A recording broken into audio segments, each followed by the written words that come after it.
My name is Michael Sebby. I'm a senior right now.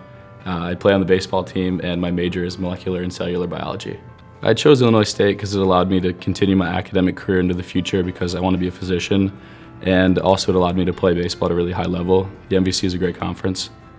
So I chose my major because it's the major for the pre-med path, and it really allows me to get to my future goal, and that's to be a physician.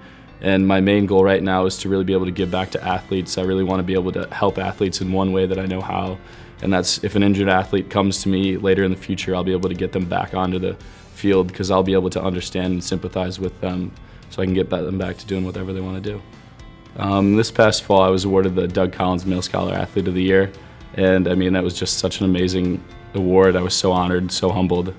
I never even imagined that, and then finally being up on stage and receiving the award was just such a great honor.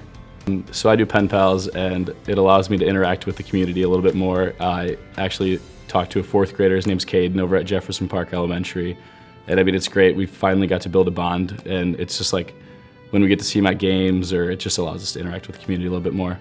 So every year, the baseball team does a blood drive, and that's great because it obviously is for the Red Cross, and I know there's a shortage of blood right now, so every little bit that we can help, it just is great.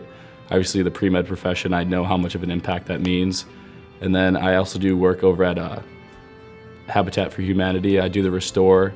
It allows me to, we raise money for the actual house builds because each house costs a ton of money, and that's how we actually raise money for the houses, so that's great.